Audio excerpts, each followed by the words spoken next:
Seorang guru honorer di Pandeglang, Banten, Nining Suryani terpaksa tinggal di samping toilet sekolah lantaran rumahnya roboh. Sementara untuk menyewa rumah ia tidak mampu. Ya, Bupati Pandeglang Irna Narulita berjanji akan secepatnya membangun kembali rumah Nining Suryani yang sebelumnya telah roboh dan akan diambil dari sumbangan termasuk sumbangan dari pejabat Pemda Pandeglang. Setelah ramai diberitakan tinggal di samping toilet sekolah, guru honorer Nining Suryani akan kembali ke rumah. Rumah Nining yang sebelumnya roboh akan kembali dibangun. Namun karena harus dilakukan secepatnya, pembangunan rumah Nining belum bisa menggunakan anggaran APBD Pandeglang. Renovasi rumah akan memakai dana sumbangan sejumlah pihak termasuk dari pejabat di Pemda Pandeglang.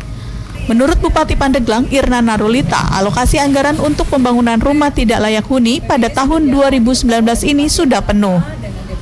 Bantuan bagi perbaikan rumah keluarga Nining sebenarnya sudah masuk pada tahun anggaran 2020 mendatang. Berdasarkan data Pemda Pandeglang, jumlah keluarga yang menempati rumah tidak layak huni di Kabupaten Pandeglang sebanyak 125.000. Setiap tahunnya, Pemda Pandeglang menargetkan perbaikan 1.500 rumah. Sedang kami perbaiki untuk iuran dari kita oleh kita untuk kita, dan kalaupun belum sempurna kami bisa di perubahan anggaran.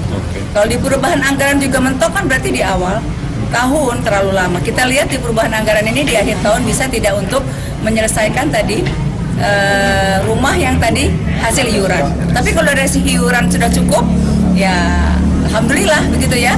Nanti kita bisa untuk slot yang lainnya. Kami 1.000 sampai 1.500 untuk membantu rumah tidak layak. Setiap tahun itu, Bu ya? Setiap tahun. Nining Suryani, seorang guru honorer di Sekolah Dasar Negeri Karya Buana 3, Kecamatan Cigelis, Kabupaten Pandeglang, Banten, bersama Ebi Suhaibi, suaminya tinggal di gubuk sederhana yang dibangunnya di sebelah toilet sekolah atas izin pihak sekolah. Kondisi memprihatinkan ini harus ia lalui sejak 2 tahun lalu, setelah tempat tinggalnya roboh karena lapuk termakan usia. Upah guru honorer yang hanya Rp350.000 per bulan, jauh dari kata cukup untuk kehidupan sehari-harinya, apalagi untuk merenovasi rumahnya. Meski begitu, niat baiknya untuk mencerdaskan anak bangsa tidak pernah pudar. Perjuangannya untuk menjadi guru berstatus PNS hingga kini masih menjadi angan-angan semata. Pengabdiannya selama 15 tahun belum juga membuahkan hasil. Hingga beberapa kali Nining sempat merasa putus asa dan berpikir untuk berhenti mengajar dan kembali ke kampung halamannya. Ceritanya masalah gimana ya, putus asanya pemerintah nggak ada kebijakan buat saya gitu.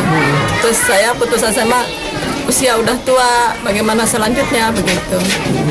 Kalau nggak ada perhatian di pemerintah gitu. Harapannya gimana?